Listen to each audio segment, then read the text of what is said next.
Kemudian ada teknik pengolahan dan penyimpanan data. Nah, ini juga saya berikan gambarnya dari eh, sumber streamingnya Pak, kemudian diolah oleh programnya, sistemnya, kemudian eh, disimpan. Nah, ini juga saya berikan flowchart pengolahan datanya. Nah, ini beberapa eh, bagian codingnya ya Pak, saya jelaskan dari library-library yang saya pakai. Kemudian urutan-urutannya ya Pak. Jadi urutan program berjalan ini juga saya jelaskan Pak. Saya potong-potong untuk source code-nya ya Pak. Ini saya dalam bentuk gambar. Atau mungkin nanti jika ada koreksi yang mungkin bisa di apa Pak. Kemudian ini untuk struktur database-nya. Nah ini jadi ini untuk koneksi ke database. Kemudian ini untuk tabelnya di database-nya. Ini juga eh, tabel di database. Jadi ini untuk yang melakukan penghitungan ya Pak. Kemudian ini untuk database untuk menyimpan resource dari penggunaan sumber daya seperti CPU, kemudian memori seperti itu Pak. Nah, kemudian ini saya menyimpan variabel nilai dari variabel yang sifatnya dinamis ini saya simpan di file stream config.ini ya Pak. Jadi program ini nanti membaca file .ini untuk mengambil settingan-settingan sesuai dengan yang dibutuhkan seperti itu. Nah, ini untuk mengambil kurang lebih seperti ini kodenya Pak. Kemudian ini untuk mengakses tampilan CCTV ya Pak menggunakan RTSP-nya. Kemudian nanti saat program dijalankan deteksi objek nanti hasilnya seperti ini aplikasi yang berjalan. Nah kemudian ini adalah cara perhitungannya Pak, cara perhitungannya untuk membedakan kendaraan yang di jalur A dan di jalur B gitu Pak. Nah ini jadi ini ada yang mengarah kendaraan yang mengarah ke bawah ya dalam tampilan CCTV ada yang mengarah ke bawah atau jalur A, kemudian ada yang naik atau jalur B. Nah, data yang tersimpan ini Pak, yang terdeteksi ini eh, disimpan ke database seperti itu. Nah, jadi ini saya membedakannya untuk jalur A dan jalur B ini saya berikan dua garis ya Pak. Jadi ada garis pertama yang atas dan garis kedua yang bawah. Nah, jalur B ini jika dia menyentuh garis yang kedua baru menyentuh garis yang pertama itu dia dikategorikan sebagai jalur B. Nah, ini untuk menentukan mana dulu yang tersentuh itu dengan koordinat ya Pak. Koordinat dari total keseluruhan frame ini saya buat 1020 kali 500 Pak untuk frame-nya ini.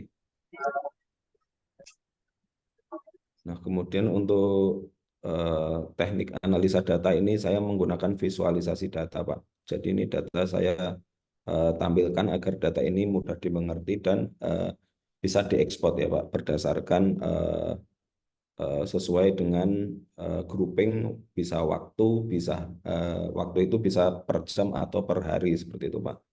Nah, ini untuk tampilannya seperti ini. Nah, ini masih saya screenshotnya ya Pak. Ini screenshotnya untuk gambarnya masih saya eh, crop per bagian seperti ini Pak. Mungkin nanti jika diperlukan akan saya tampilkan untuk tampilan utuhnya seperti itu Pak. Nah, kemudian ini hasilnya Pak, yang visualisasi datanya ya Pak, data real time-nya. Jadi ini semua data ini real time ya Pak. Ini refresh bisa disetting per detik atau per eh, 30 detik ataupun per 1 menit itu bisa disetting Pak. Nah, nanti akan muncul seperti ini Pak, perbandingan dari kendaraan yang melewati jalur A berapa, jalur B Oke, berapa. Pak Bayu itu oke ya, nggak ada masalah ya. Ya, Oke. siapa? Yang pertama Anda lakukan itu adalah uji jaringan dulu, uji performansi jaringan. Uji performansi jaringan ini karena kan datanya video ya, video streaming, gitu kan. Iya, siapa? Nah, pastikan dulu Pak, sebelum kita membahas data ini, itu adalah performansi jaringannya dulu. Nah, performansi jaringan itu yang paling mudah adalah throughput, ya kan, paket error, gitu-gitu dulu, ya kan. Oh, Jadi siap, siapa? jaringannya oke, nanti di dalam analisa Anda jelaskan bahwa jaringan Anda itu nggak ada masalah, gitu ya. Intinya kan gitu. Jaringannya nggak ada masalah. Intinya adalah Anda menyajikan data pengujian jaringan bahwa jaringan itu bagus, memenuhi standar daripada itu ini ya, pengiriman video streaming gitu ya. Baik, Kemudian Pak. dibuktikan dengan apa? Paket errornya kecil gitu kan ya. Siap, Kemudian siap. RTTL gitu kan, round trip time-nya kecil ya. Round trip time-nya sangat kecil, kemudian delay-nya kecil, delay-nya juga kecil, kemudian jitter-nya kecil, kemudian betul streamingnya juga bagus. Nah, lakukan pengujian itu dulu. Baru nanti hasil itu jadi konfirmasi mengenai performansi di sini, performansi sistem. Nah, gitu ya. Jadi nanti Anda Baik, punya Pak. dua kesimpulan bahwa jaringannya bagus, ya. Kemudian jaringan ini bisa dimanfaatkan untuk menghitung, mengcounting jumlah kendaraan pada suatu area jalan tol. Nah, gitu. Siap, siap, Pak. Siap. Nah, gitu intinya ya. Jadi ini nggak masalah, udah oke ya, sudah bagus sekali ya. Hmm. Oke, jadi sebelum ke sini harus ada dulu pengujian jaringan. Nah, Oh, siap, siap, Pak. hmm. Siap. Berarti ini mungkin ditambahkan di landasan metode atau bagaimana, Pak? Nggak usah, nggak usah, nggak usah. Itu udah umum. Oh, berarti ini. Tambahkan ya boleh, ya kan? Oh, Itu kan siap, siap, Pak. boleh. Siap. Ya. Nah, itu kan ada apa itu teknik pengolahan data, analis data banyak banget deh. Ini saya menyesuaikan sih, Pak. Kan? Ini juga saya sebenarnya sudah over sih, Pak, halamannya. Nah, ini mungkin Ya. dari Bapak ada beberapa yang bisa dikurangi yang mana kira-kira, Pak? Soalnya ini menjadi sebanyak ini saya mengikuti itu, Pak, yang kemarin Oh ya forum udah. itu, Pak. Ya udah nggak masalah lah ya. Sebenarnya nggak perlu kan, langsung aja gitu kan. Metode usulan, metode rancangan percobaan gitu aja ya. Oh, Variabel siap. variabel sama teknik pengolahan itu nggak perlu ya. Nggak Oh, perlu. siap, siap, Pak, siap. Karena kan kita kan uji itu kita kan kuantitatif ya pendekatannya kan. Jadi betul langsung aja pada performansi performansi apa yang mau kita cari di situ ya. Jadi Oh, baik, siap, siap, Pak, siap. pengolahan data, teknik pengolahan data itu boleh kita sampaikan bahwa Anda itu nomor satu itu menguji performansi jaringannya dulu, ya kan? Kemudian menguji performansi capturing video, gitu kan? Kemudian mengirimkan video dalam jaringan. Nah itu kalau ada seperti itu bagus-bagus juga skenario, skenario seperti itu. Oh, siap. Jadi ini nanti untuk pengujian jaringan ini saya masukkan ke rancangan percobaan bisa ya, Pak ya? Boleh, boleh, boleh. Ya, Siap. boleh. Ya, oke, ini udah oke ya, udah oke ya. Jadi tinggal udah selesai ya, tinggal Anda pengujian performansi jaringan, ya, Mas Bayu ya. Siap, siap, Pak, siap. Oke, udah Terima selesai kasih. ya, tinggal lanjutkan ya. Siap, siap, Pak. Oke, oke lanjut. Siapa yang Terima kedua? kasih, Pak. Hmm. Saya Pak, izin Saya, Pak. Nur Indra, ah, silakan. Nur Indra, oke, silakan. baik.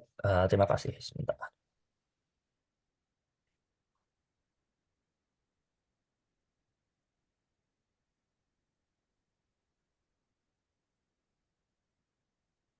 Oke, di sini apa karena waktu itu ada perubahan sedikit. Jadi di sini saya mau ubah sedikit judul aja sebenarnya. Kan seperti yang disebutkan di apa perubahan di situ, nah, digantinya adalah di bersifat umum harusnya. Jadi ya diubahnya cuma hanya awalnya dari FYP Media, jadi namanya portal berita. Sistem di bawah-bawahnya juga nggak mengikuti, cuma perubahan judul segala macam. Dan di sini saya tambahkan dari segi latar belakangnya berdasarkan data-datanya sudah ada yang berdasarkan Bapak bilang ada persentasenya dan lain-lain. Jadi dihitungnya dari latar belakangnya saja. Ya. Kemudian untuk yang lainnya saya tambahkan juga metode penelitiannya pakai UCD yang seperti Ini coba awal coba saya coba. bilang. Itu masalah itu gimana tuh masalah? Kenapa? Rumusan masalah. Oke. Rumusan masalah itu di situ dia lebih mengarah ke apa namanya dia? Karena di situ FVP Media kan masih mengandalkan laptop ya. Jadi dia kalau masalah mobilitas dia kendalanya dia nggak pakai smartphone. Jadi mau nggak mau dia pakai laptop juga, pakai laptop. Dan yang kedua, di situ dia masih mengandalkan tim internal. Jadi kalau di situ misalkan saya yang bukan tim internalnya untuk mengupload suatu berita, jadi mau nggak mau minta tolong ke tim internal FYP Media. Nah, yang ketiga itu dari masalah berbasisnya, karena di sini terobosannya masih website awal-awalnya. Jadinya dia lebih mengarah ke websitenya, mau nggak mau. Jadi untuk Gini, gini, itu, gini, untuk gini, gini, gini. Rumusan masalah ini kan Anda apa itu mau bikin portal gitu ya. yes betul. Portal portal Anda itu mengupgrade portal website. Apakah emang mau mendesain portal aplikasi mobile portalnya? Yes, yes betul. Jadi apa namanya dia lebih mainnya ke mobile karena kan saya ngebuatnya kan desainnya versi mobile atau smartphone. Karena kan di websitenya sudah ada, tapi karena berhubungnya website sudah ada dan ada yang sedikit kekurangan, makanya di situ saya memerlukannya untuk inovasi pakai smartphone gitu. Berarti gini, Anda itu di dalam rumusan masalah, ya kan, jangan menggunakan peneliti gitu ya. Hmm. Berdasarkan gitu kan, berdasarkan studi pendahuluan dari portal website, portal berita yang ada gitu ya. Jangan menggunakan kata-kata apa itu kata-kata kerja pertama, kata kerja orang pertama, peneliti saya itu nggak boleh ya. Di dalam tugas akhir itu dalam tulisan ilmiah tidak boleh apa itu ada kata kerja orang pertama. Ya, kata orang pertama apa itu ya itu? Ya, subjeknya itu adalah subjek itu adalah pekerjaan yang kita jadikan sebagai tokoh sentral, ya. Sebagai contoh begini, ya. Kita tidak boleh di dalam tulisan ilmiah itu itu mengatakan saya, dia, gitu ya. Itu tidak boleh, ya. Tidak boleh. Misalkan ada orang nulis nih ya, ada orang nulis ya kan, paper kan, menurut Bejo, ya kan. Itu yang kita Bejo itu bukan orang sebetulnya, tapi karya orang, ya, karya orang Bejo, ya. Jadi sama termasuk juga di sini gitu kan, saya meneliti itu nggak boleh gitu kan, kata-kata seperti itu ya. Karena itu memang itu rumusan baku ya kan yang kita sepakati ya. Apa maksudnya? Maksudnya adalah apa yang kita sajikan itu adalah objektif ya, objek yang kita bahas ya. Itu jadi bahasanya itu adalah bahasa berdasarkan latar belakang ya, berdasarkan studi pendahuluan, studi lapangan, diperoleh identifikasi masalah sebagaimana berikut ini. Nah, gitu ya. Gitu ya. Baik, baik, baik, Nur Indra ya. Nah, itu baik, juga sama. Nah, kemudian ini identifikasi masalah ini gitu kan, detilkan masalah itu yang menggambarkan kelemahan cara kerja sistem berbasis website. Ya. Jadi orang udah tahu bahwa platform itu berbasis website, tapi apa kelemahannya di situ? Nah, itulah rumusan masalah, Hmm. ya. Itu ya. Jadi rumusan masalah ini ya kan itu adalah kelemahan daripada cara kerja website. Portal website ini apa kelemahannya?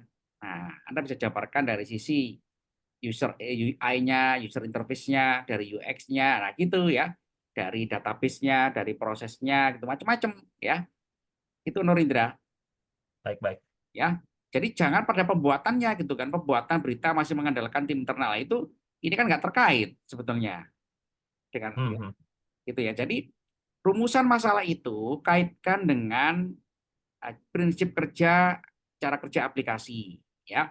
Anda kan buka lagi buku IMK ya, buku interaksi manusia dan komputer ya, human computer interaction.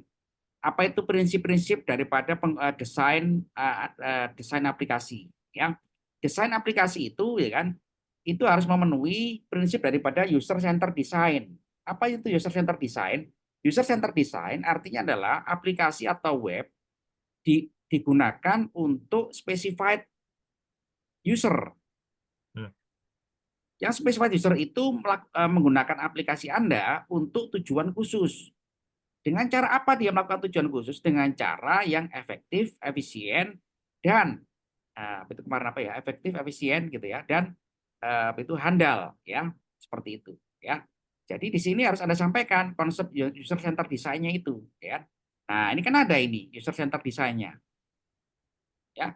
User center design-nya itu jadikan rujukan bagaimana Anda mengupas masalah di dalam website itu. Ya, itu Nur Indra ya. Baik, baik, baik. Gitu ya. Jadi oke, lanjut ya, nanti diperbaiki ya. Oke. Oke, Berarti lanjut. ini masalah longsor diperbaiki. Oke, Betul. ini landasan metodologi sudah saya Bapak sebutkan, sudah saya sampaikan di sini sampai ke bawahnya.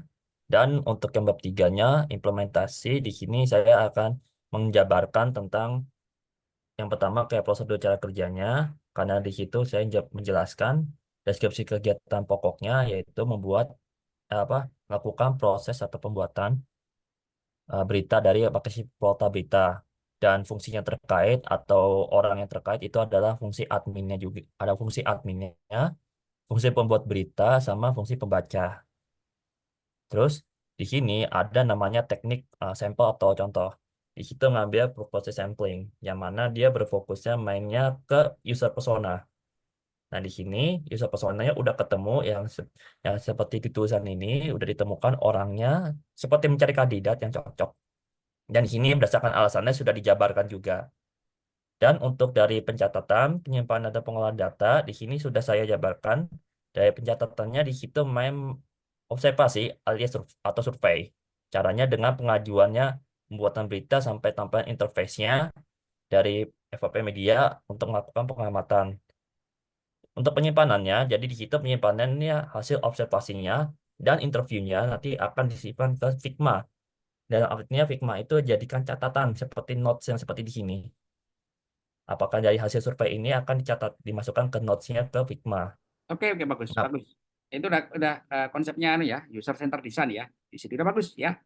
Lanjut hmm, ya. Udah bagus ya. Jadi baik, konsep baik. user design ini nanti Anda sampaikan bahwa nanti saya kirim buku ini jadikan acuan ya. Saya kirim buku Hmm, kepada Anda ya. User center design ya. Oke, udah bagus ya. Jadi user center design itu harus ada umpan balik dari pengguna. hmm, Jadi konsep daripada user center design itu adalah pengembangan suatu produk ya, teknologi informasi yang berorientasi kepada specified user, pengguna yang khusus, di mana pengguna tersebut ya dapat menggunakan aplikasi Anda itu dengan cara yang efektif, efisien, dan memenuhi satisfaction, ya memenuhi kepuasan pengguna. Nah, ya. Jadi nanti Anda ukur efektivitasnya, efisiensinya, dan kepuasan pengguna ya di dalam apa itu desain Anda ini ya, cara pengukuran ini ya. oke. Jadi harus Anda tiga itu ya, efektif, efisien, ya, dan apa itu? Uh, coba Anda ke bawah lagi, dan memenuhi kepuasan pengguna, ya, ke bawah lagi, Efektif. Oke, baik. ke bawah, Nah, yuk. oke, untuk selanjutnya di sini Hmm. setelah melakukan survei juga, hasil survei, nah di sini akan melakukan interview atau bilang wawancara. Nah, Ya, di sini lebih ke spesifiknya saja. Seperti contoh ada berdasarkan namanya, biografi singkat, dan segi dari pain point atau apa dari segi derita apa yang dia lakukan. Ini personality sebenarnya ini opsional kayak poin plusnya. Nah, goalsnya itu adalah tujuan. Maunya apa? Mau dijadikan FYP media ini dalam bentuk smartphone. Kayak maunya seperti fiturnya apa dan lain-lain ada di sini. Dan di sini ada sedikit deskripsi juga secara singkat dari gambar pertama saya jelaskan di sini. Dan yang kedua, anu Pak Nur, Mas Nur, eh, ini Nur. Yang pertama adalah Anda sebelum merancang ini ada juga identifikasi proses bisnis kebutuhan user. Ini di mana? hmm, Identifikasi proses bisnis kebutuhan user. sebentar, sebentar. Nah, jangan lupa ya. Oke, oke. Coba close dulu, close dulu. Close. Close dulu Eh, file Anda. close ini wordnya. Ya, apa itu ada sharingnya close dulu. Sharingnya close dulu. Oh, sebentar. Oke. Nanti Anda saya kirim buku, ya. Buku ini jadikan sebagai pedoman acuan, ya. Ini loh prinsipnya user center design. Kelihatan, Hmm, ya. Ini loh, kelihatan? ya. Nah, ya, ini jadikan sebagai pedoman, ya, pedoman Anda dalam merancang aplikasi, ya. Apa itu UCD? UCD itu adalah pengembangan produk untuk specified user to achieve specified goal with effectiveness, efficiency, and satisfaction in a specified context of use. Jadi yang perlu Anda lakukan adalah definisi daripada specified user dulu ini. Nah, itu harus Anda lakukan. Siapa pengguna khususnya, gitu kan ya. Dari sini Anda merancangkan identifikasi proses bisnis. FYP itu portal berita itu. Kenapa harus dilakukan identifikasi proses bisnis? Supaya semua proses bisnis itu sudah diadopsi oleh aplikasi Anda. Nah, itu yang belum saya lihat di sini ya. Lakukan itu ya supaya apa? Supaya nanti Anda mendesain semua itu tampilan atau juga user interface ya dan user experience itu mengacu kepada kebutuhan specified user di sini ya. Nah, konkretnya apa? Konkretnya adalah identifikasi kebutuhan proses bisnis di dalam aplikasi itu harus ada. Kalau Anda tidak melakukan itu, Anda tidak lagi UCD, tapi Anda apa itu? Anda adalah dari sisi Anda betul, dari sisi developer, ya kan? Developer center design. Artinya Anda mengignore, mengabaikan kebutuhan user. Nah, gitu ya. Itu dulu ya. Pak Nur Indra ini, Nur Indra. Halo?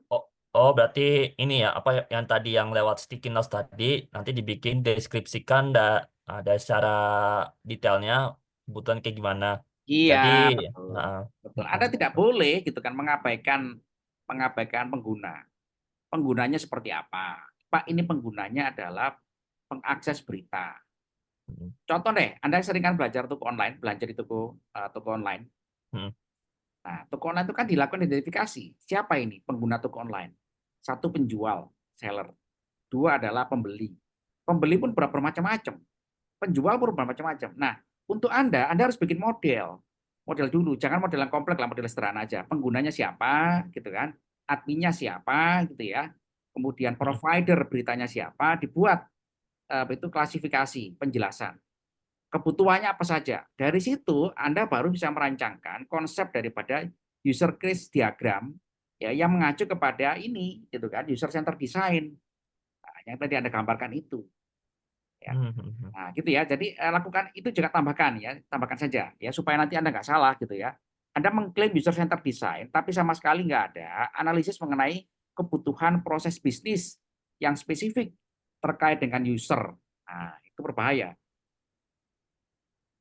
Oke. Berarti nanti saya diambil dari data hasil survei berdasarkan saya gambarkan. Berarti nanti misalkan saya tambahkan dari survei yang ditemukan terdapat bla bla bla bla. Jadi Ya. dimasukkan terdapat beberapa feedback juga. Nah, di Ya, situ dimasukin beberapa kebutuhan usernya seperti apa berdasarkan masalah itu. Nanti dimasukkan deskripsi itu tanpa dimasukkan gambarnya gitu. Karena betul. hasil dari data surveyor yang gambar saya lampirkan, saya bikin deskripsikan secara tulisan yang secara detail. Gitu ya, Pak ya? Iya, betul. Ya, ya.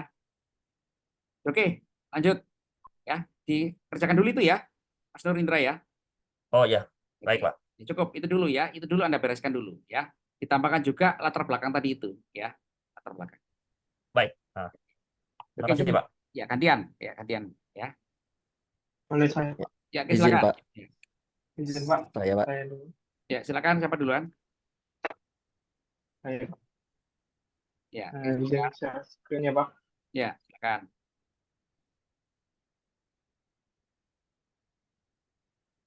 Bukunya saya unggah di ini ya, Pak Nur Indra. Bukunya saya unggah di LMS ya, bukunya ya. Baca buku itu ya. Oh, iya Pak. Jangan lupa Anda merancang aplikasi, merancang website, itu harus berbasis kepada analisis kebutuhan user. Anda kan pernah mengambil IMK, interaksi manusia dan komputer. Nah, jangan lupa di situ kan ada prinsip-prinsipnya. Nah, prinsip-prinsip itu jadikan dasar merancang user case diagram. User case diagram itu diturunkan menjadi desain, proses, UI dan UX kan gitu. Baik Pak.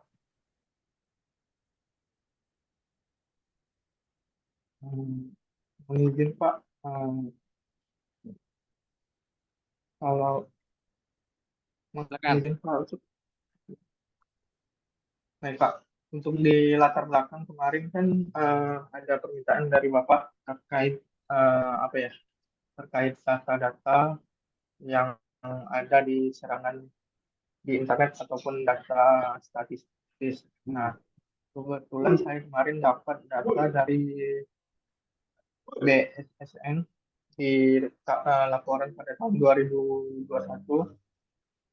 Di sini menjelaskan kalau ada sejumlah lalu lintas anomali sebanyak 61%, kemudian eh, percobaan di 27%, dan total data anomalinya hampir 1,6 miliar laporan Pak pada tahun 2021. Sedangkan untuk laporan konten ilegal, judi ataupun pinjol dan konten dewasa itu kurang lebih ada sekitar 1.200.000 selama dari 2018 hingga 2023.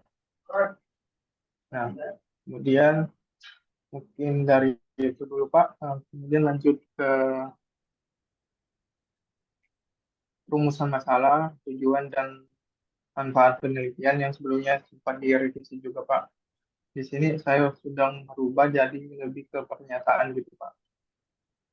Nah, terdapatnya serangan yang menyebabkan server down akibat adanya serangan DOS, port scanning, dan virus.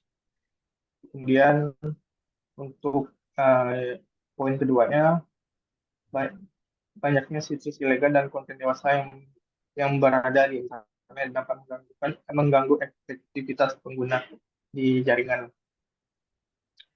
Kemudian untuk tujuan dan manfaat seperti ini Pak. Nah, kemudian untuk di batasan masalah di sini saya buat lebih banyak lagi Pak eh, untuk agar tidak melebar dari apa yang saya bahas. Oke. Ya bagus ya. Coba rumusan masalah. Nah, ini bagus ini ya. Nah, ini bagus, rumusan masalah Anda bagus sekali ya. Itu siapa ini, Mas? Siapa? Bentar, Haryo. Pak. Hah? Ahmad Izar. Bentar. Ini Ya, ini rumusan masalah ya kan. Rumusan masalah itu pernyataan yang merupakan hasil identifikasi permasalahan ya.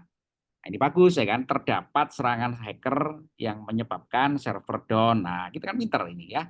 Gitu ya. Syukur-syukur ini disebutkan kuantitasinya, disebutkan apa itu kuantisasinya ya, parameternya ya. Terdapat serangan cyber ya yang menyembahkan ini. Menyembahkan. halo Pak, mohon maaf Pak, itu Pak. Waduh, ya, jangan hati ya. Ya, Ya, terdapat serangan hacker yang menyebabkan server down akibat adanya serangan hacker DOS prosecuting pada virus pada server. Nah, pinter ini ya. Betul. Ini yang saya inginkan ya. Jadi Anda tidak menanyai lagi kepada orang gitu kan. Jadi itu riset question itu bukan seperti itu ya. Seringkali anak-anak tugas akhir itu gitu kan. Kalau bikin rumusan masalah itu adalah menanyai orang, ya kan? Bagaimana cara menerapkan metode keamanan kepada server. Nah, itu memang tugas Anda ya. Bukan itu masalah itu. Masalah itu harus objektif. Artinya apa? Masalah itu adalah yang terjadi saat ini kepada sistem. Nah, sistem Anda kan di server itu ya. Betul kan? ya, Nah, di itu Pak. server itu ada apa? Kok bisa diserang? Nah, itulah masalah. Nah, gitu kan? Ya, jadi tambahkan lagi di sini gitu ya, tambahkan lagi itu kan. Server saat ini gitu kan, sistem server saat ini belum menerapkan sistem keamanan apa gitu. Nah, gitu kan? Di rumusan Tambahkan. masalah ini, Pak. Nah, gitu kan. Ada serangan, ya kan? Ada serangan. Tapi kalau serangan itu bisa ditangkis kan nggak jadi masalah. Halo, Halo Pak, mohon maaf Pak, mau nanya juga, ini Zoom-nya nggak ke record Kak atau gimana ya Pak? record. Oh, ke record ya. Jadi yang paling penting adalah dari studi Anda ini adalah server saat ini itu sistem keamanannya itu belum ada atau sudah ada? Saya tanya kepada Anda. Standar Pak, Nah, ibaratnya masih sampaikan. belum Sampaikan maksimal gitu. sistem keamanan yang ada saat ini belum dapat mengatasi serangan cyber, gitu kan? Sistem keamanan saat ini di server ya kan belum dapat ya, belum dapat mengatasi serangan cyber gitu ya. Dikarenakan gitu kan menggunakan apa? Menggunakan apa di sana ya kan? Dikatakan menggunakan apa? Menggunakan apa itu firewall yang seperti apa gitu boleh. Standar ya. Nah, itu kelemahan kan? Nah, itulah rumusan masalah ya. Menggunakan apa sehingga firewall yang sederhana gitu ya, misalkan ya. Firewall yang standar atau konvensional gitu kan. Nah, sederhana. Nah, gitu kan. Oke, very good ya. Sistem Untuk yang poin keamanan yang 1 ini, diterapkan pada server saat ini belum dapat mengatasi serangan cyber dikarenakan menggunakan. Nah, itu kan enak. Nyambung nggak sebagai rumusan masalah? Pak. Jar, Iya, Pak. Iya, masuk Pak. akal nggak? Betul, Pak. Nah, bandingkan dengan yang kemarin tuh, kemarin kamu dulu tuh. Kan jauh sekali Iya, Pak. masalah dengan. Jadi masalahnya nggak objektif. Masalah itu yang terjadi kepada objek studi, ya, atau pada subjek studi itu yang paling penting, ya. Oke, oke, ya. Kemudian tambahkan juga tidak ada prosedur atau protokol, tidak ada manajemen atau pengelolaan sistem keamanan, gitu kan? Walaupun keamanannya canggih, ya kan, tapi kalau nggak ada manajemen pengelolaannya, gitu kan, maka itu kan juga jadi masalah, betul kan? Tidak adanya pengelolaan keamanan secara profesional, kan boleh itu, ya kan? Nah, gitu ya. Nanti ini apa itu ide besarnya ya. Nanti ada detailkan lagi, ya. Oke, lanjut.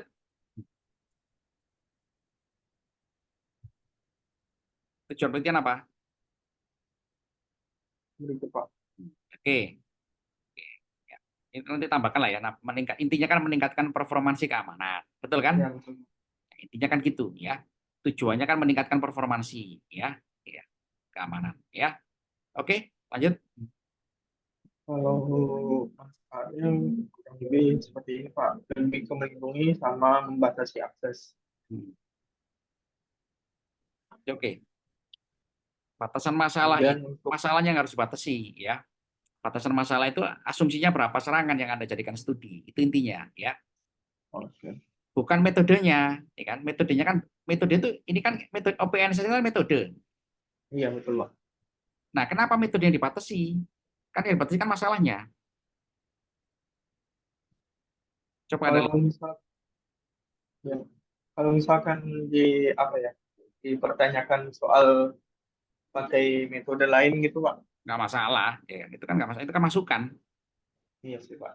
ya kan? Itu kan masukan. Jadi gini ya pengertiannya, batasan masalah itu adalah simplifikasi penyederhanaan masalah. Masalah itu harus kita buat sederhana, ya. Jadi jangan metodenya, justru metode itu kan mau digunakan untuk menyelesaikan masalah. Emang nggak boleh orang tidak menggunakan OpenSS? Kan Boleh, boleh, Pak, boleh. ya Iya, kan Pak. ya. Logikanya gimana? Batasan masalah itu adalah simplifikasi model masalah. Nah, simplifikasi model masalah ada dalam kasus ini itu apa? Contohnya adalah serangannya Pak diasumsikan level 1. Emang serangan level misalkan gini ya, serangannya 1 miliar serangan. Anda bisa nggak itu server Anda? Eh? Ya, Pak. Eh, coba dengerin saya dulu. Boleh, Pak. Masalah itu harus kita buat sederhana. Dari sisi mana? Dari sisi cara kerja masalah itu ada. Contoh gitu kan, masalah itu serangan cyber itu ada 14 jenis. Anda mengambil semuanya apa ngambil 2 atau 3? Dua, Pak. Nah, Karena berarti kan iOS first scanning. nah, 2 aja gitu kan. Diasumsikan bahwa serangan itu yang mau kita atasi cuma 2 dari 14 itu. Nah, itu baru batasan masalah. Nah, gitu ya. Karena kan OpenSSD Anda itu nggak bisa menyelesaikan semuanya. Betul, Pak. Nah, itu masalahnya kita batasi. Itulah gunanya batasan masalah, ya.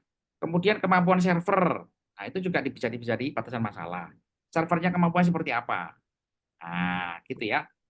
Terus itu proteksi datanya itu juga boleh jadi batasan masalah. Jangan metodenya, ya. Oh iya, Ya. Pak. Ibaratnya Anda itu mau buat itu mau membuat mobil atau bikin rumah deh, ya. Anda mau bikin rumah. Anda bikin rumah, Anda batasi cara buat rumahnya. Pak, saya kepingin buat rumah yang paling bagus seperti istana gitu kan. Metodenya cuma 1. Masuk akal nggak itu? Ya. Masuk akal gitu ya. Jadi batasan masalah itu adalah deskripsi mengenai masalah yang sederhana, ya, yang itu menjadi rujukan bagi kita untuk kita selesaikan.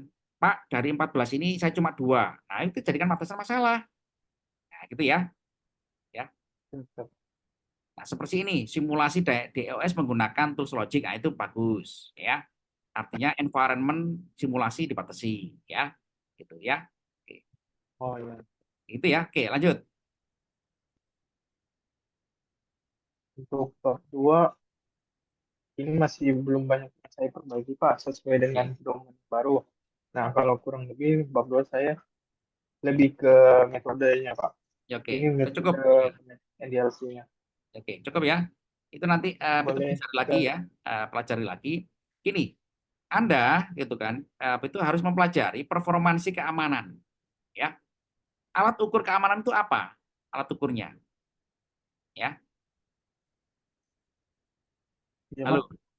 Halo, Halo Pak. parameter aman itu apa? Jar. Eh, ke kestabilan Pak, ke Oke. andalan juga. Coba Anda pelajari lagi gitu kan, parameter keamanan gitu kan. Satu adalah gitu kan, aksesnya, ya. Aksesnya Ya, itu semuanya tidak ada misalkan ya, tidak ada intrusi dari jelas. IP yang tidak dikenal. Nah, Ya, itu seperti apa contohnya? celah Pak. Full Nah, lebar TV. betul ya. Jadi Anda harus punya ya parameter. Anda membuat satu sistem itu harus ada parameter ukurnya. Yang parameter ukur itu nanti dianalisa seperti Bayu tadi itu loh. Bayu gitu kan bikin jaringan. Jaringannya untuk pemantauan jalan tol. Nah, jaringannya Ya, diukur. Kayak gitu kan. Di situ ada throughput, ada delay, ada jitter gitu ya. Karena terkait dengan komunikasi data, ya. Gitu. Nah, jangan lupa Anda kan pernah belajar apa itu keamanan, sistem keamanan. Sistem keamanan itu harus diukur, ya. Ini yang belum saya lihat rancangannya di dalam implementasi, ya. Paham ya? paham Pak. Oke, ya cukup ya. Oke, kerjakan ya. Oke, lanjut. Siapa lagi? Saya Pak, izin. Ya, silakan. Gantian. Siap.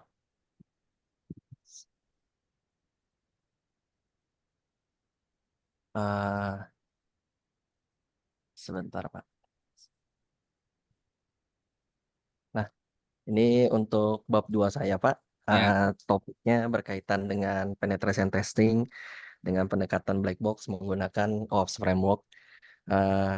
Saya mencoba menyesuaikan dengan pedoman yang baru, namun pastinya akan butuh bimbingan Bapak apakah format ini sesuai atau tidak. Jadi pendekatan studi yang dilakukan itu pertama saya mengumpulkan berbagai macam jurnal yang membahas tentang metode pen testingnya, lalu mengapa harus memakai framework tertentu dan semacamnya. Kemudian saya lanjutkan dengan penjabaran mengenai fase di dalam melakukan pen test yang dikenal secara umum dan telah disepakati ibaratnya oleh para peneliti, baik itu Oke, oke, oke, dengan oke. jurnal ataupun sertifikasi profesi. Nah, kemudian saya ada memasukkan sedikit teori dasar di bagian ini juga supaya pada saat pembaca atau siapapun yang membaca ini masuk ke dalam metode usulan tidak terlalu bingung gitu, Pak. Kemudian salah satu pembahasannya adalah Kurang ya? mengapa penting untuk menggunakan alat interseptor. Lalu di bagian 2.3 saya memasukkan metode usulannya, di mana di sini saya coba merancang satu flow yang akan digunakan di dalam metode pengujian yang saya lakukan. Dalam hal ini mulai dari fase reconnaissance di mana kita mencoba mencari informasi terkait dengan target sampai akhirnya nanti berujung pada risk analysis dan juga penulisan laporan. Dan di sini saya memaparkan dulu masing-masing poin itu tujuannya apa, alurnya bagaimana, dan pentingnya seperti apa, termasuk dengan referensi-referensi ilmiah. Nah, jadi setidak-tidaknya pendapat yang dimasukkan di dalam metode usulan ini mempunyai, insya Allah mempunyai argumentasi yang cukup kuat gitu, karena didukung oleh para peneliti yang sebelumnya sudah melakukan hal serupa. Yang membedakan antara metode yang sudah ada dengan metode usulan ini adalah saya mencoba menggabungkan beberapa jenis metode karena saya mendapati ada sedikit kelemahan dari metode yang umum digunakan. Kemudian di bab 3-nya saya sudah mulai masuk ke dalam teknisnya. Jadi saya bicara bagaimana cara melakukan pengujian dari setiap fasenya, bagaimana mencari informasinya, termasuk misalnya kalau ternyata targetnya menggunakan WAF, apa yang harus kita lakukan apabila hasil scan kita atau hasil analisa kita diblokir. Kemudian bagaimana kita mencoba mencari informasi tidak hanya seputar direct ke target, tapi juga kita coba cari di collaboration tool seperti GitHub, GitLab, Confluence, dan sebagainya. Sampai akhirnya saya membuat satu kesimpulan untuk reconnaissance. Ini di bagian sini, Pak. Jadi saya kumpulkan satu data untuk kemudian nanti dianalisa dan masuk ke dalam tahapan eksploitasi. Saat ini sih baru sampai subbab 3.5, Pak.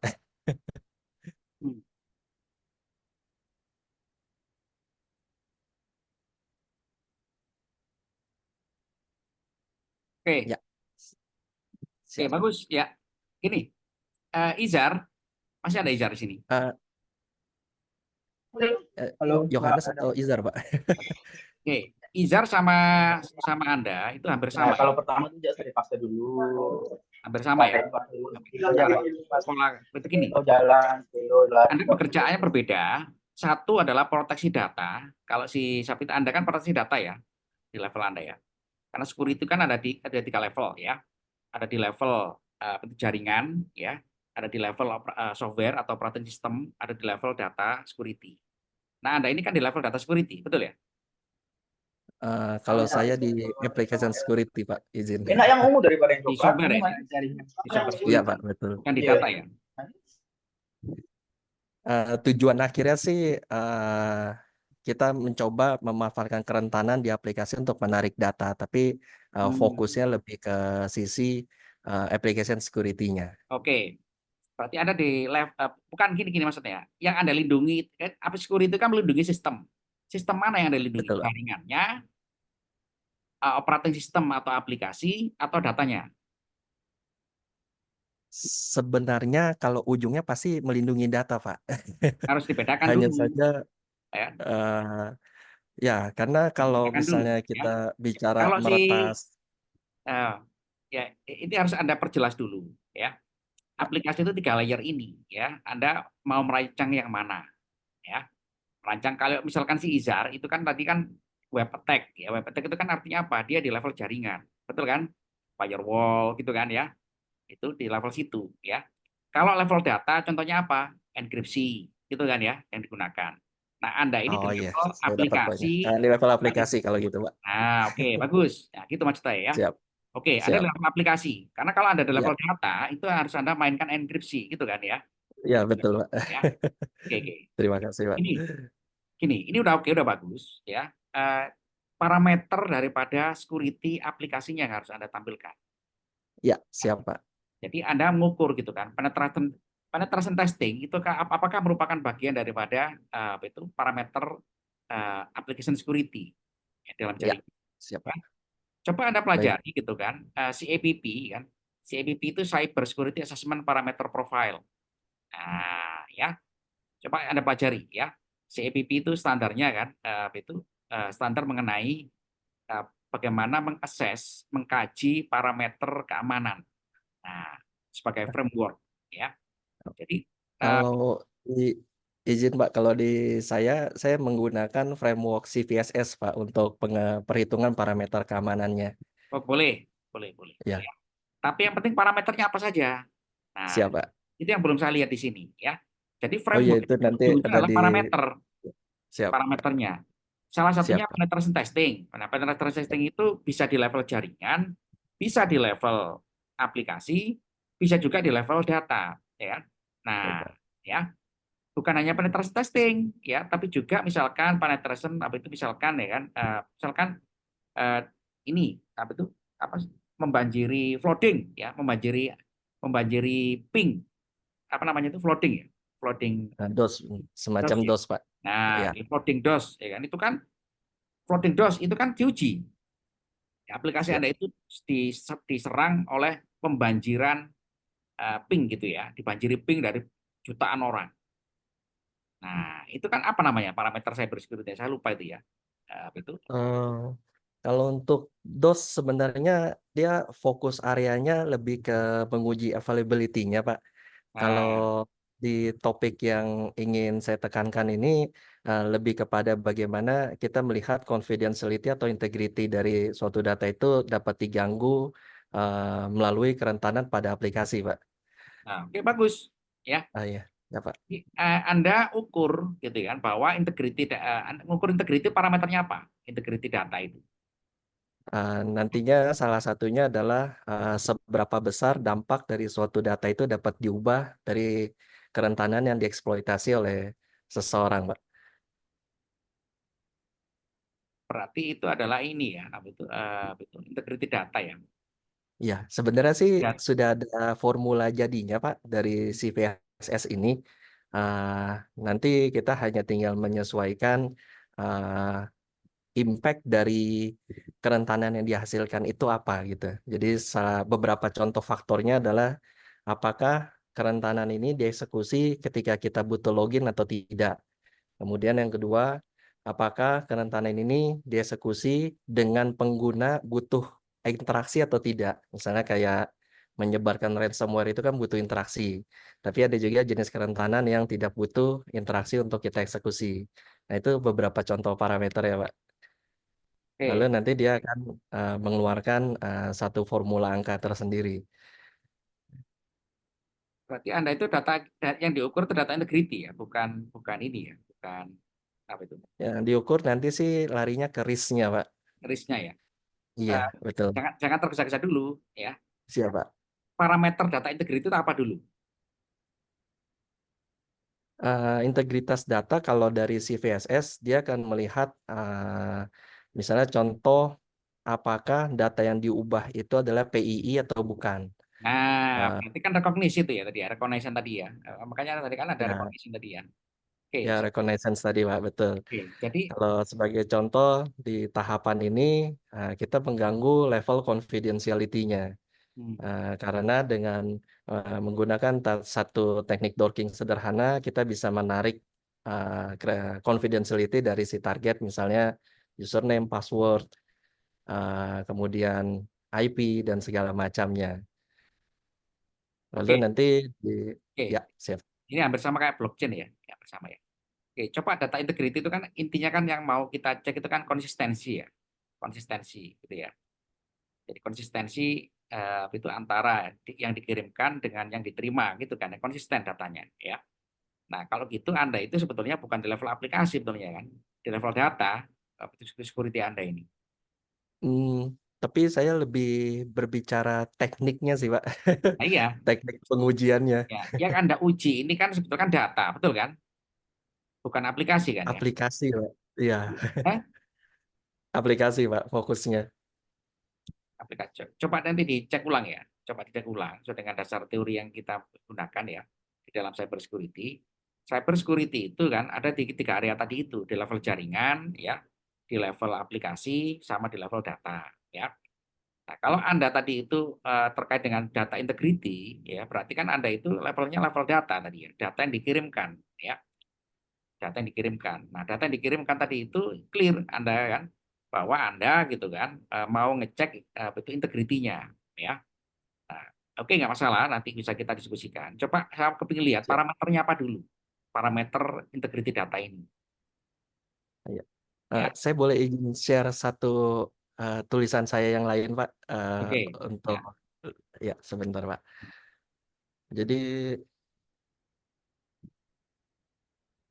Jadi tujuannya nanti seperti ini, Pak. Saya membuat semacam checklist atau panduan lah ya untuk melakukan pengujian terhadap suatu aplikasi dari ujung ke ujung gitu Pak bahasanya. Cuma memang saya tidak akan fokus di apa yang membuat integritas itu sangat terganggu gitu. Tidak seperti itu Pak, tapi lebih kepada jenis serangan apa saja yang harus diperhatikan oleh suatu organisasi dalam rangka menjaga keamanan mereka gitu Pak. Ini salah satu tulisan saya di tahun 2019 dan digunakan di banyak organisasi. Jadi saya membuat rangkuman terkait dengan metode-metode uji berikut dengan teori-teori dasarnya. Tapi tentunya saya nggak kopas dari sini Pak. Saya membuat Tapi, baru lagi ya, sesuai itu nggak dengan masalah. referensi. Itu nggak masalah, bisa jadikan Anda referensi ya. Tapi yang paling Siap. penting adalah strukturnya ya, struktur pekerjaan Anda ini ya. Oh iya, Struktur siap Pak. pekerjaan, referensi yang paling bagus itu adalah referensi yang merupakan hasil penelitian ya, karena kalau buku itu kan merupakan resume dari Siap Pak. penelitian ya. Coba Betul Pak. diklarifikasi lagi gitu ya. Yang Anda lakukan ini di level aplikasi apakah di level data? Supaya Anda fokus dulu ya. Siap. Ya, supaya nggak simpang siur gitu ya. Kemudian Siap. ya, kalau memang Anda pekerjaan adalah fokus di level aplikasi, maka aplikasi itu yang harus Anda jadikan sebagai pedoman ya untuk merancang sistem keamanan yang ada di situ ya. Oh iya, siap Ya. Pak. Nah, itu dulu ya. Kemudian baru Siap. nanti penetration testing gitu kan. Siap. Ibaratnya rumah itu kamarnya yang apa itu atau dapurnya yang mau kita proteksi ya. Karena pagarnya sudah ada, jaringan sudah dipagari ya. Gitu ya. Nah, aplikasi ini harus kita ukur ya performansi keamanannya ya. Dari siapa gitu kan, dari sisi misalkan gitu ya, aplikasi itu tidak bisa disusupi oleh apa itu ransomware gitu ya, oleh yang Iya, lain gitu ya, seperti yang terjadi di PDN saat ini gitu ya. Itu kan siap Pak. berawal dari jebol nyusup ke jaringan dulu, jaringan ke aplikasi, aplikasi baru ke data gitu kan ya, database gitu kan. Karena yang jadikan apa itu sasarannya kan data sebenarnya, database tadi itu yang di PDN itu kan. Nah, gitu. Jadi kenapa itu nggak bisa diakses ya? Karena datanya sudah dienkripsi ya. Ya. Datanya kepada Anda gitu kan. Data itu di PDN masih ada nggak? Yang saat Data di ini PDN masih ada Pak, tapi masih dalam ada keadaan gitu ya. terenkripsi. Data itu masih ada. Cuma data itu sudah diformatkan ke dalam bentuk yang terenkripsi Betul Pak. Ya. ya. Data itu masih ada, data itu ya. Nah, itu sangat sangat bagus sekali kalau Anda mau jadikan sebagai satu studi kasus ya, bahwa ya kan, data itu nggak hilang di PDN itu ya. Data itu nggak hilang ya. Cuman kita itu nggak tahu rumusnya untuk mendekripsi ini gitu kan, karena yang Betul Pak. terlakukan si hacker ini ya, si hacker ini Iya. ya. Nah, Anda gitu kan, tentu itu saya lihat tidak sampai di level itu ya. Anda baru di level katakanlah aplikasi sebetulnya, cenderungan di aplikasi Siap. ya. Jadi Siap. fokuskan aja aplikasi itu yang aman gitu kan, parameternya misalkan ya, satu adalah otorisasi ya, otorisasinya aman. Ya. Kedua adalah itu data yang diterima adalah ada integrity checking ya. Nah, parameternya apa saja? Nah, gitu ya. Sehingga dasar teori yang Anda gunakan di sini sebetulnya adalah cukup yang terkait dengan aplikasi keamanan di level aplikasi aja. Nggak usah Oh iya, semuanya siap Pak. ya, supaya nggak Siap. terlalu banyak gitu ya. Ya. Nggak terlalu banyak Ya. ya. Jadi Ya. struktur Anda dalam mendesain tugas akhir ini mudah dipahami oleh orang ya. Buahnya yang Ya. Anda tulis gitu kan, tapi ya itu tidak substantif terkait dengan pekerjaan Anda ya. Jadi itulah Ya. penelitian. Penelitian itu mengerjakan hal yang spesifik ya. Anda boleh, Pak, saya mau mengerjakan bikin pesawatnya ulang-alik NASA. Itu nggak mungkin ya. Pertama apa gitu kan? Pertama adalah permasalahan utama yang mau kita bahas itu adalah harus spesifik dulu, Pak. Keamanan di level aplikasi ini ada masalah ya. Terkait apa? Terkait dengan autorisasi pengguna. Nah, selama ini bagaimana? Selama ini adalah autorisasi pengguna itu kan ya, itu kita katakanlah menggunakan security yang terlalu simpel atau biasa. Nah, sekarang ada beberapa tahapan. Nah, itu baru Anda mendesainkan untuk autorisasi menjadi satu solusi dengan metode Anda ini. Ya, begitu ya. Tapi Pak, punten Pak, izin apabila pendekatannya seperti yang Pak Ucok sampaikan barusan, ini berarti konteksnya kita tidak berada di area black box, Pak. Sementara yang ingin dicapai di sini adalah bagaimana seorang penyerang yang tidak mengetahui struktur, alur, ataupun infrastruktur dari suatu aplikasi itu sendiri, itu dapat mencoba menerobos masuk gitu, Pak. Black box itu kan cuma simulasi aja kan ya, nggak terlalu Eh, signifikan ya, black box Black itu. box lebih ke arah point of view sih, Pak, sebenarnya. Jadi kalau black box itu pada umumnya adalah seorang attacker tidak mengetahui apa fungsi aplikasi itu, apa alurnya, lalu bagaimana aplikasi itu bekerja. Tapi dia akan mencoba melakukan penerobosan sampai dia bisa masuk ke dalam aplikasi dan merebut data. Kalau gray box biasanya dia memiliki satu tingkat lebih tinggi daripada si pengunjung tadi. Misalnya contoh seorang nasabah dari bank di mana dia terdaftar oleh customer service menggunakan internet banking dan semacamnya. Adapun kalau white box biasanya dia berada di area internal dari suatu organisasi gitu. Nah, kalau di sini jadi salah satu titik yang hendak ditunjukkan di dalam penelitian ini adalah bagaimana metode black box itu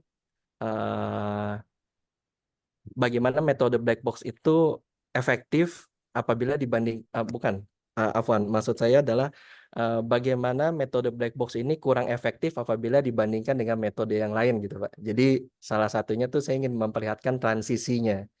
Jadi contoh saya berhadapan dengan satu aplikasi, saya tidak punya kredensial, tapi bagaimana cara saya mencari kredensial untuk bisa masuk. Misalnya contoh dengan SQL injection, atau saya mencari di dark web untuk informasi orang-orang yang mungkin kena malware stealer dan semacamnya. Sampai akhirnya saya berhasil masuk, untuk akhirnya saya dapat memaparkan terkait dengan metode gray box gitu, Pak. Jadi Itu pendekatannya lebih, yang Anda sampaikan itu skenario pengujian. iya Pak, betul Pak. Skenario pengujian itu bebas ya. Oh iya siapa? Gray box, black box, white box itu kan cara orang masuk gitu kan. Black box orang nggak tahu gitu kan ya. Ya, Gray ya box betul orang Pak. di dalam, white box orang punya otorisasi gitu ya. Ya, Ya, siapa? itu skenario pengujiannya gitu loh terhadap aplikasi atau terhadap data ya. Nah, itu juga bagus kalau Anda mau uji dua-duanya. Yang mau saya klarifikasi adalah Anda itu bekerja di level aplikasi apakah di level data ya. Itu Ya, dulu. ya, Kalau ya, sama aja, itu semua juga menggunakan skenario yang sama, baik black box, gray box, white box gitu ya. ya betul Itu Pak. ya. Itu bukan berarti nggak terkait ya, terkait ya kan. Anda Ya menggunakan betul Pak. itu Pak, saya menggunakan pendekatan black box ya kan, orang nggak tahu. Lah kan Ya apakah betul. itu nggak bisa itu apakah nggak bisa diterapkan di level di 3 layer ini? Ya bisa dong, ya kan? Bisa betul Pak. Ya bisa, nggak ada Ya, bedanya gitu ya. Yang penting adalah ya, pekerjaan Anda ini clear di mana dulu, ya. Setelah di mana dulu, metodenya apa, ya. Kemudian parameter network security-nya apa. Setelah itu skenario pengujian. Pak, skenario pengujiannya adalah 3 Pak, atau 1 boleh. Black box, orang nggak tahu. Nah, itu ya. Jadi nggak ada masalah itu gitu kan. Nggak ada oh, ya, masalah siap. antara itu mau diuji dengan black box, white box gitu kan, atau juga itu yang lain ya. Itu nggak ada masalah, itu skenario pengujian saja ya. Atau cara Siap. orang itu masuk ke dalam Oh iya siap Pak. Sistem Pak. penetrasi sistem. Nah, gitu ya. Ya, siap Pak. Ya. Siap. Gitu ya. Oke, ya. Ya, berarti untuk tambahan di saya adalah mengklirkan kali ya Pak ya, Clearkan dulu ya. bahwa ini berada di level aplikasi gitu ya Pak ya. Ya, siap Sehingga Pak. nanti metode yang Anda usulkan itu jelas, ya kan? Oh iya. Jadi bedanya Anda meneliti dengan menulis itu di situ. Kalau meneliti itu harus mengerjakan sesuatu yang sangat spesifik, ya. Pak, Oh iya, player siap. aplikasi ini ada masalah dalam autorisasi. Apa kredensial? Ya, kita mau uji di mana? Kita mau uji dengan 3 skenario tadi itu. Nah, kan enak. Karena nggak nyambung. Iya Pak, iya. Akhirnya Ya, nyambung Pak saya. itu ya. Maksudnya, Itu ya. terima kasih Pak Ucek. Itulah gunanya Anda kuliah gitu ya. Saya juga Siap bukan Pak. pakar keamanan gitu ya. Tapi logik berpikirnya ya insya Allah tahu lah. Ya, flow-nya Pak. Flow Tahu penelitian. itu karena ya tugasnya dosen seperti itu gitu ya, tugasnya Siap Pak. ini gini ya. Jadi Ya. semua itu prinsip ilmu pengetahuan itu yang seperti ini hampir sama ya. Ya. Apa yang mau kita selesaikan itu harus ada metode yang sangat spesifik bisa menanggulangi permasalahan di situ. Ya. Oh iya, siap, Ya. siap. Nah, Berarti kalau nama-nama kerentanan itu lebih baik tidak masuk di landasan teori kali Pak. Maksudnya lebih masuk ke daftar glossary di akhir kali ya Pak ya. ya boleh, Seperti nggak ada masalah ya, nggak ada masalah ya. seperti di Ini sini bagus, gitu ya Pak. ya bagus. Nanti Oh, ya, siap. kalau bisa spesifik supaya nanti ini bisa ditulis ke jurnal ya, ke jurnal internasional ya. Baik, siap Pak. Jangan Cuma terlalu banyak ya. ya, Jadi cuma ini pendekatannya satu aja. pasti lebih dari 30 halaman Pak di pedoman maksimal Nah, 30 halaman. Saya agak bingung juga nih Pak. nggak apa-apa, tulis saja dulu. Tulis Oh saja nggak dulu. apa-apa. Oh, ya, siap Ya. Pak. Baik Pak. Yang penting Anda Ya. sekarang fokus dulu ke dalam metode yang Anda usulkan. Ya, Ah, gitu ya, ya. siap. Baik, Baik Pak. Cukup ya. Itu siapa lagi namanya? Yohanes Pak. Johannes ya. Oke. Ya, terima kasih Pak Ucup. Kayak Anda pinter ya Tapi harus ini ya. Alur Ini berpikir adalah Pak ya. dalam tugas akhir itu ya. Itu nggak usah repot-repot ya. Siap, siap. Ada masalah ya, yang masalah itu terverifikasi secara teori, terverifikasi secara data di lapangan, ya, terverifikasi secara studi pendahuluan, ya, Oh, siap. verifikasinya, ya. Jadi masalahnya apa kan? Masalah itu banyak dan masalah itu nggak bisa kita selesaikan, ya.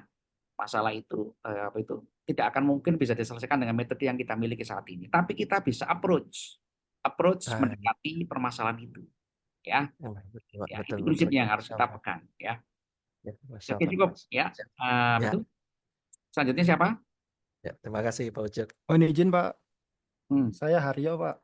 Ya, Rio. Oke, cepat ya. 5 menit aja ya. Karena tinggal 2 ya, Mohon Anissa izin. sama Muhammad Raihan. Ya.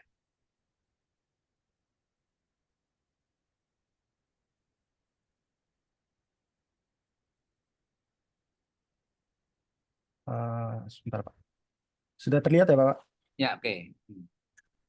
Mohon izin Pak, ini saya baru konsultasi bab 1 Pak. Ini Oke. judul saya Pak. Penerapan algoritma Temporal Kolmogorov-Arnold Network atau TECAN Pak. Oke. Jadi algoritma ini adalah bentuk alternatif dari multi-layer perceptron yang ada pada saat ini ya Pak. Ya. Jadi kemarin saya melihat paper yang cukup menarik menurut saya Pak. Ini adalah mohon izin Pak. Ini dari paper dari MIT Pak tentang jaringan saraf tiruan yang alternatif Pak.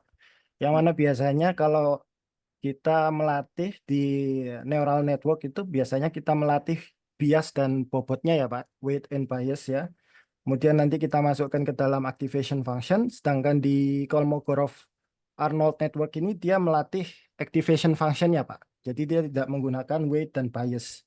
Sehingga formulanya seperti ini, dan ada pengembangan paper lagi dari Remy Gennett itu mengenai temporal Kolmogorov-Arnold, Pak, yang mana dia bisa mengaplikasikan Kolmogorov-Arnold ini untuk kasus time series. Jadi saya tertarik untuk mencoba untuk implementasi algoritma ini dalam perhitungan time series. Yang mana objek yang saya gunakan dalam penelitian ini adalah harga saham, Pak. Jadi Oke, seperti bagus. itu. Ya. Ini yang saya senang ya, judulnya bagus ya, judulnya ya. Judulnya bagus, tepat ya, menggambarkan 3 hal ya, menggambarkan masalah, specific problem, menggambarkan metode spesifik, menggambarkan outcome ya. Jadi tidak ada lagi judul gitu kan, perusahaan A, Y, Z ya kan, itu nggak penting ya. Seringkali Anda sudah nonton video penjelasan saya, itu itu Pak siapa ini? Pak Aryo. Haryo, Pak. Sudah Sudah, Pak. nonton. Ya. Ya, Oke. Pak. Seringkali anak-anak S1 itu kalau membuat skripsi tugas akhir itu dibuat itu ganti-ganti casing ya. Perancangan web untuk toko laundry ya, laundry PT Sentosa.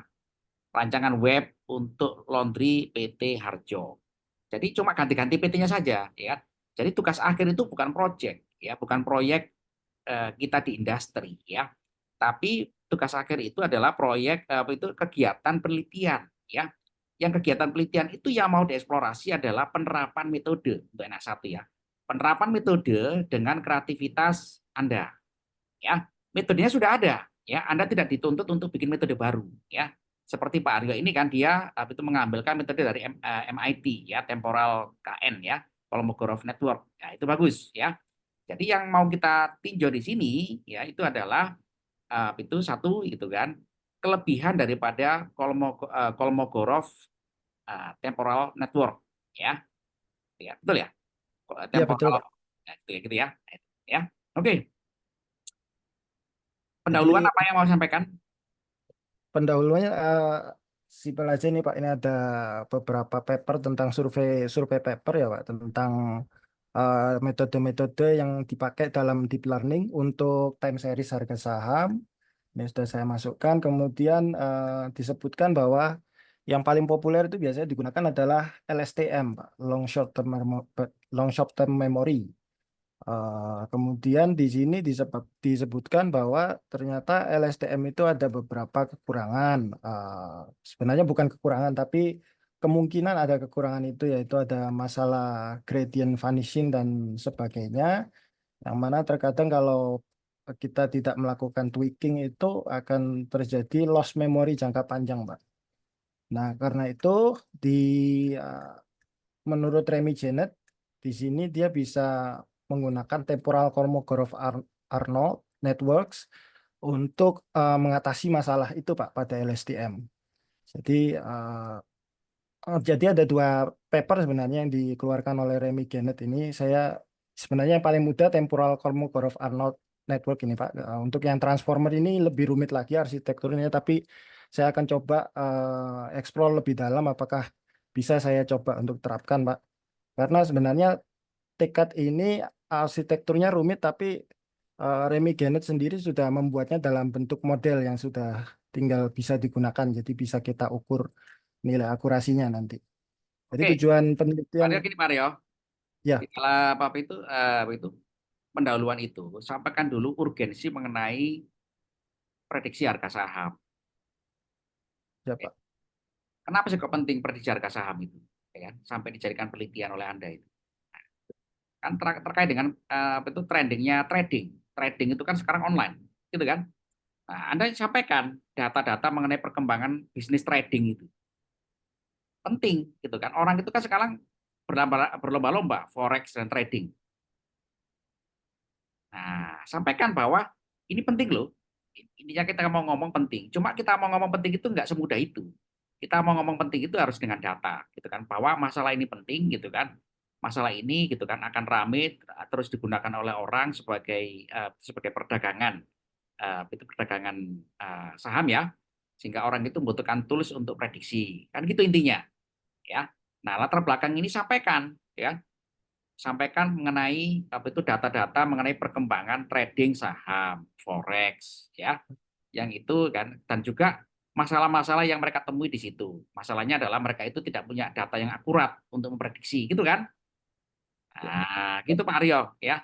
Jadi Siap, jangan Pak. dibuat sederhana gitu kan. Orang itu nggak tertarik gitu kan. Tiba-tiba kalau Azrael masuk bahas ya kan.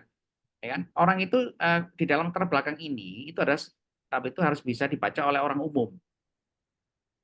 Kalau Siap, Anda Pak. tampilkan seperti ini, yang baca itu orang informatika, bukan orang bisnis, ya. Baru setelah terprovokasi oleh itu penjelasan Anda, baru pakai apa sih ini? Nah, gitu. Orang kan kayak gitu, ya kan? Ya. Orang itu begitu kan. Jadi orang jualan mobil, ya kan? Atau jualan motor itu dia nggak langsung ngomong teknologinya, Pak Honda ini Pak ya pakai teknologi bahan bakar air Pak, tidak perlu gitu kan itu dia nggak bisa menerima itu kan. Mana mungkin pakai bahan bakar air ya, tapi dia ngomong dulu masalah efisiensi motor gitu kan ya, masalah harga BBM yang meningkat kan gitu kan ya, baru Pak ini pakai apa, ini Pak pakai air Pak, air apa, air kelapa Pak, wah itu kan jadi ngeri orang ya.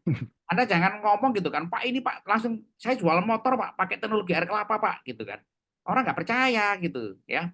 Jadi gitu caranya ya, gitu ya. Ini oke ya, lanjutkan ya. Ya, Pak.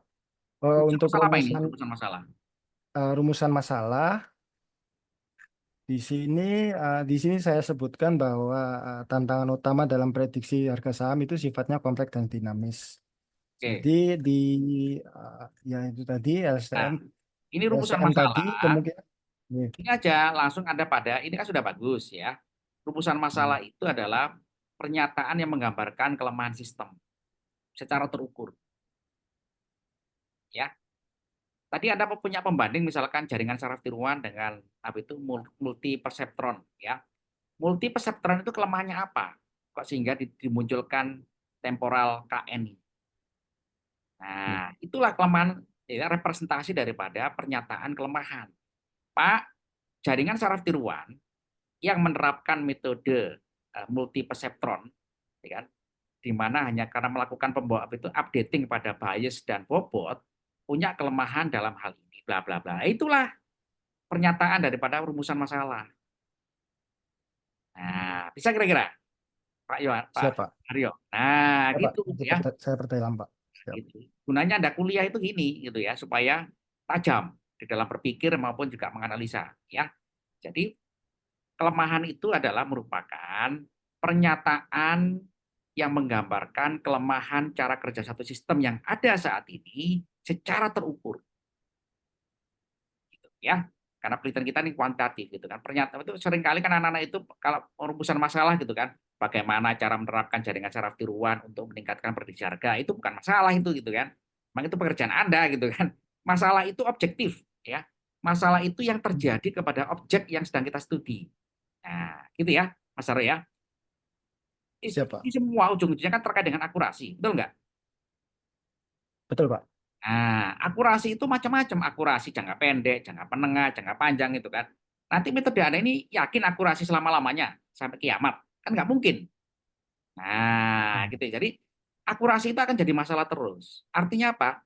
Pak, terjadi penurunan akurasi pada multiperseptron dikarenakan ini. Nah, itu baru urusan masalah.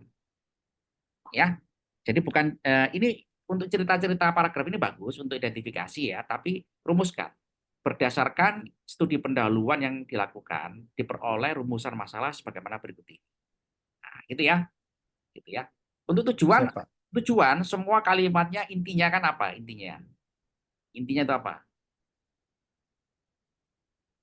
Jadi intinya kalau tujuan penelitian adalah menerapkan model. Bukan, Siap. bukan itu kan. Anda merancang satu sistem. Tujuannya apa sebenarnya? Untuk memecahkan masalah tadi itu, Pak. Nah, nomor satu itu. Lebih dalam lagi apa? Lebih elegan lagi. Peningkatan Eh, kan? Peningkatan prediksi. meningkatkan akurasi tadi, Pak. Nah, itu bukan mengembangkan ini, mengembangkan itu. Itu memang pekerjaan Anda, melatih, mengevaluasi. Ini pekerjaan Anda gitu ya. Tapi tujuan itu merupakan destinasi. Mas Aryo, Anda kan sering apa itu? Plesir. Kalau saya tanya kepada Anda plesir kemana? Ke Jogja, Pak. Apa tujuannya? Supaya untuk ini Pak, saya bisa nyetir mobil, saya bisa naik kereta. Kan bukan itu tujuannya. Mendapatkan sesuatu kan? Iya, Pak. Healing, Pak. Nah, mendapatkan kesenangan, mendapatkan ini, kan gitu. Ya. Ya. Kan? Pak, tujuan saya belanja ke sana. Ya. Bukan itu. Ya. Jadi mindset-nya adalah kalau penelitian, Pak, saya belanja untuk dapat barang bagus. Kan gitu kan? Pak, tujuannya ke sana apa? Ya. Untuk mencari barang-barang seni, gitu kan? Itu mendapatkan barang seni yang bagus, berkualitas. Nah, performasinya apa yang Anda tingkatkan di sini? Eh, jadi di sini tujuan penelitiannya memang awalnya kita ingin melihat dulu, Pak ya. Tapi memang tujuannya karena di paper sebelumnya itu sudah disebutkan bahwa sebenarnya tekan ini bisa meningkatkan akurasi, Pak, dari Nah, LSTM, ya Pak. itu ya. Itu keren ya. Jadi Anda itu nggak perlu aneh-aneh gitu kan dalam menyampaikan apa itu tujuan penelitian. Pak saya menyambungkan ini, ngelas itu. Ya memang itu pekerjaan Anda ya. Pak saya nyangkul itu pekerjaan Anda gitu ya. Arsitek, anak teknik sipil, dia merancang gedung. Apa tujuannya gitu ya? Pak, tujuan saya adalah saya menyangkul. Itu kan nggak masuk akal. Pak saya menggunakan ekskavator. Itu nggak terkait. Itu tujuan itu adalah destinasi ya, di mana output yang akan kita hasilkan dari pekerjaan ini apa secara terukur. Nah, gitu ya, Mas Aryo ya. Siap, Pak. Ya, ini dirubah semuanya ya. Intinya seperti itu ya. Intinya. Siap, Pak. Oke, kalau ini manfaat Nah, kalau penelitiannya, Pak. manfaat sih. Nah, ini kan ada peningkatan akurasi gitu kan terkait semua kan. Ya, Pak. Siap, Pak. Oke, segera dikerjakan ya. Siap. Karena dilakukan simulasi kan karena waktu Anda nggak banyak ya waktunya Siap. Aryo ya. Oke, Siap. cukup ya. Terima kasih, Pak. Anissa, Assalamualaikum ya, Pak. oke, ini kan Iya habis Pak, siap sama Pak. nggak rapat ya. Ya, siap, Coba 5 menit aja kan, ya, apa yang sampaikan. siap Pak. Siap Pak.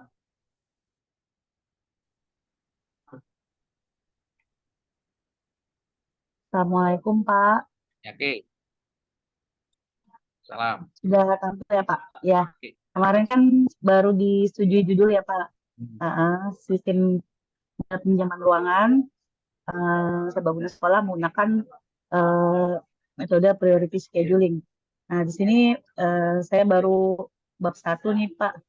Oke, Ini latar belakang masalahnya, ya Pak. ya, ya. Oke, lanjut ya. Bagus ya. Ya. Ini bagus ya, latar Ya. belakang bagus ya. Oke. Prospek Ya, penggunaan Pak. aplikasi ya. Judul Anda itu jangan sistem aplikasi aja, aplikasi mobile ya. Aplikasi mobile, ya Ya. Pak. Aplikasi. Ini metode atau algoritma ya Pak, tepatnya Pak, lebih tepatnya. Hah? Aplikasi. Metode atau algoritma ya Pak, lebih tepatnya untuk judul ya Pak. Ya, algoritma boleh, metode juga. Algoritma. Ya udah, siap. Tadi lanjut ya Pak, sampai di sini. Ya. Oke, apa rumusan masalahnya? Coba saya lihat. Ini jurnal pendukungnya ya Pak. Ini Pak. Oke, nah, Gimana Pak? Nah, ini udah bagus rumusan masalah ya. Tapi rumusan masalah itu kan masalah dulu. Mengatasi keterbatasan Ya, Pak. tujuan, ya, mengatasi tujuan ya. Oh gitu. Jadi jangan dibalik-balik gitu kan. Ya. Mengatasi keterbatasan akses informasi kan tujuan ini ya, atau manfaat ya. Ya. Masalah ini adalah Anda kan sudah punya studi Oh. banding aplikasi-aplikasi yang ada, gitu kan? Atau Ya. web-based yang ada, gitu ya. Ya. Web-based atau aplikasi yang ada itu kelemahannya di mana sehingga diusulkan metode priority scheduling tadi itu. Nah, itu contoh nih, ya. Gitu. Apa tuh Ya, Pak. Anissa ini ya. Contohnya, Diperbaiki lagi. Ya. ya diperbaiki. Tadi ingat itu definisi masalah. Masalah itu ketimpangan, kesenjangan. Ya, masalah itu adalah adanya kelemahan. Nah, kelemahannya apa? Nah, itulah rumusan masalah. Ya, kelemahannya misalkan gitu kan, Pak, ya, dari aplikasi yang ada ini tidak ada pengaturan mengenai scheduling prosesnya. Nah, gitu kan? Sehingga apa? Sehingga itu berdampak kepada orang mau minjem itu kan terhambat, gitu kan? Mau minjem buku, ya kan? Karena tidak ada pengaturan jadwal, tidak ada penagihan, sehingga tidak terjadi kedisiplinan, ya, penurunan kedisiplinan dalam, nah, gitu kan, seterusnya, gitu ya, gitu. Jadi rumusan masalah itu, ya kan? Ya, Pak. Siap. Ya, Anda pikirkan atau think about, ya kan, bahwa Anda itu melihat adanya suatu kelemahan. Nah, kelemahannya apa? Ya, diuraikan di sini kelemahannya. Secara terukur bagus, ya Pak, gitu ya. Aplikasi yang sudah ada saat ini, ya kan, dia memiliki kelemahan dalam hal pengaturan peminjaman, gitu ya. Yang kedua adalah tidak adanya notifikasi mengenai batas waktu peminjaman. Orang pinjem itu kan kalau nggak diingetin lupa itu. Iya, Pak. Nah, Ya, gitu betul. kan ya. Sehingga apa? Sehingga algoritma Anda itu masuk akal. Oh, algoritma priority scheduling yang menerapkan, ya kan, pengaturan waktu peminjaman, gitu kan, dapat diterapkan untuk aplikasi yang berjalan saat ini. Sehingga apa? Sehingga tidak terjadi penumpukan query, permintaan yang menumpuk. Nah, gitu ya. Itu Anissa ya. Ya, baik Pak. Oke. Ya, baik Pak. Oke, Ini diperbaiki ya, Pak. Anda pahami dulu ya. Pekerjaannya Kemudian, apalagi ini. Ya. Oke. Batasan masalahnya, Pak. Oke, batasan masalah itu, ya kan, datanya, size datanya boleh, gitu kan, penggunanya boleh, ya, batasan masalah itu ya, kan. Kemudian aplikasi ini dapat berjalan di Android, ya itu otomatis lah, gitu ya, nggak perlu dibatasi, nggak perlu dijadikan suatu batasan masalah, gitu ya. Gitu. Jadi batasan masalah itu apa definisinya? Ya, batasan masalah itu adalah simplifikasi model masalah, ya, penyederhanaan model masalah. Ya. Oke. Pak Cum. Ya, ya, lagi bimbing tugas akhir. Ya, 5 menit ya. Tujuan penelitiannya. Oke, tujuan penelitian adalah, nah ini saya tanya kepada Bu Anissa. Bu Anissa, kalau nggak ada pengaturan penjadwalan, apa yang terjadi pada peminjaman buku di sekolah Anda? Ya, Apa yang terjadi? berantakan ya Pak. Terjadi apa namanya ketidaksesuaian data, kemudian jadi berantakan gitu apa namanya untuk jadwal peminjamannya ya. Nah, itu adalah kalau Anda rumuskan dalam bahasa yang paling sederhana apa, ya? Oh, berarti mengatur pengelolaannya tidak keteraturan data, pengelolaan ya. Itu ya, diarahkan ke situ, arahkan kepada pengaturan, pengelolaan, ya kedisiplinan gitu kan. Nah, diarahkan ke situ bahasanya semua sehingga algoritmanya Bu Anissa itu masuk untuk mendapatkan ini. Nah, gitu kan. Ketertiban, kedisiplinan gitu ya, arahkan ke situ kan. Tujuan penelitian, menerapkan metode. Itu kan memang bukan tujuan ya. Itu memang pekerjaan Anda gitu ya. Jadi bedakan antara memang itu kewajiban yang melekat kepada Anda ya kan, dengan output yang nanti akan kita harapkan. Ya, jadi tujuan itu adalah output atau outcome yang mau kita peroleh ya dengan menerapkan metode tadi itu. Ya. Itu Bu Anissa ya. Gitu. Ya, jadi mindsetnya jangan jangan punya mindset gitu ya. Itu seperti gini ya. Itu mindsetnya adalah sesuatu yang merupakan kewajiban kita jadikan sebagai suatu alibi di sini. Jangan ya. Bahwa Anda menerapkan, Anda mengatasi betul mengatasi masalah, tapi masalah itu harus didefinisikan secara spesifik tadi itu, ya. Itu meningkatkan kemampuan pengelolaan perpustakaan di sekolah secara digital. Sehingga apa? Sehingga diperoleh pengelolaan yang profesional, pengelolaan yang berbasis kepada itu penggunaan secara tertib gitu ya. Kemudian diperoleh gitu kan kedisiplinan. Nah, gitu ya. Dan lebih penting lagi adalah meningkatkan produktivitas, ya, produktivitas penggunaan aplikasi ini, ya. Oke, nanti Anda baca, parameter-parameter yang bagaimana kita mendesain aplikasi ya di web di LMS sudah saya ungkap, ya, parameter penggunaan aplikasi itu, ya. Oke, lanjut ya, segera Bu ya. Ya Pak. Segera selesaikan ya. Ya Pak. Ditulis ya, seperti itu ya, rancangan aplikasinya ya. Oke, saudara-saudara. Oke. Apalagi, Bu? Di Pak, metode penelitiannya bagaimana Pak? Yang di 1.6. Oke, betul ya, algoritma proses scheduling ya. Oke, metode penelitian adalah menggunakan algoritma metode itu udah betul ya. Udah bagus ya. Oke. Ya. Bagus ya. Pak. Berarti tinggal lanjut bab 2 sama tadi yang atas ya Pak, disempurnakan lagi ya Pak. Sempurnakan lagi ya. Ya oke. Oke, cukup ya, Pak. ya Bu ya. Ya Pak, baik Pak. Oke, saudara-saudara ya. Terima kasih Pak. Waktunya nanti kita lanjutkan lagi ya. Yang belum ini siapa aja ini? Ada Hendrik, ada Muhammad Irfan, ya, Muhammad Nuronggia ya, Nadia ya kan, Muhammad Raihan ya. Nanti kita lanjutkan ya. Tunggu informasi dari saya ya. Baik Pak. Baik Pak. Perbaiki cara tugas akhir Anda ya.